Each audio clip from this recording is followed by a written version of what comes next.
स्वागत है। कैसे हैं आप सब? मैं आशा करती हूँ आप सब स्वस्थ और सुरक्षित ही होंगे। दर्शकों, हम अपने भगवान के पूजा घर में रोज़ आरती करते हैं।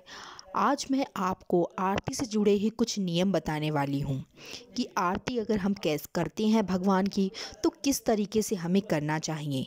हमारी आरती की थाली में क्या क्या चीज़ें होनी चाहिए और हमें आरती करते वक्त कितनी बार भगवान की आरती को घुमाना चाहिए। आज मैं आपको ये सारी चीज़ें बताने वाली हूँ, क्योंकि यह चीज़ें बहुत ही महत्वपूर्ण हैं।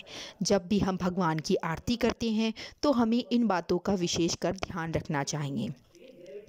धार्मिक ग्रंथों और पुराणों में आरती से जुड़े कुछ खास नियम बताए गए हैं। भगवान की आरती कैसे की जाती है, दीपक किस दिशा में रखा जाना चाहिए और दीपक की बाती कैसी होनी चाहिए, यह सब भी इन नियमों में बताया गया है।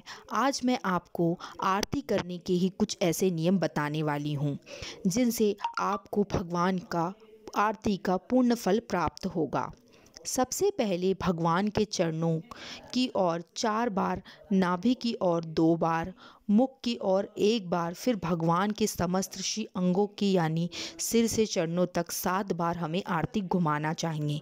इसका क्या कारण है? 14 बार ही आरती क्यों घुमाई जाती है? इस तरह से आरती करने में 14 भवन जो भगवान के में समाये हैं उन तक आपका प्रमाण पहुंचता है और आपकी आरती का पूर्ण फल आपको प्राप्त होता है।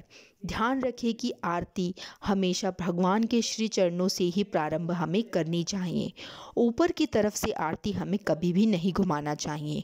भगवान के श्री चरणों से ही हमें आरती घुमाने का प्रारंभ करना चाहिए और 4 बार हमें नाभि की ओर, 2 बार मुख की ओर और 1 बार भगवान के समस्त श्री अंगों की ओर और सिर से लेकर चरणों तक 7 बार हमें आरती घुमानी चाहिए। इन बातों का आप विशेषकर ध्यान रखें।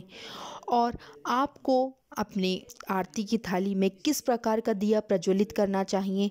पुराणों में बताया गया है कि आरती सदैव पंचमुखी ज्योति या 7 मुखी ज्योति से करना ही सर्वोत्तम माना गया है।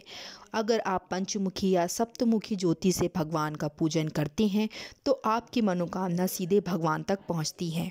यानी दीपक में 5 या फिर 7 बाती लगाकर ही भगवान की आरती हमें करनी चाहिए। इसके साथ ही शंख और घंटी का प्रयोग आरती में आपको ज़रूर करना चाहिए। आरती के बीच में शंखनाद ज़रूर होना चाहिए। यह कुछ ऐसी बातें हैं जो आपको आरती करते समय ध्यान रखना चाहिए, क्योंकि भगवान के पूजन के कुछ नियम होते हैं, कुछ कानून होते हैं, उनका हमें पालन अवश्य ही करना चाहिए। श्री शिवाय नमस्तुभ्यम। दर्शकों, अगर आपको मेरा वीडियो पसंद आया हो तो मेरे वीडियो को आप लाइक कर दीजिएगा, चैनल को आप सब्सक्राइब कर लीजिए और बेल आइकन को आप प्रेस कर दीजिए, जिससे मेरा जो भी नया वीडियो आएगा वो सबसे पहले आप तक जाएगा। और ऑल पर क्लिक कर दीजिएगा, जो भी वीडियो डालूंगी वो सब आप तक पहुंच जाएंगे। श्री शिवाय नमस्तुभ्यम। दर्शकों, हर हर महादेव, जय माँ लक्ष्मी।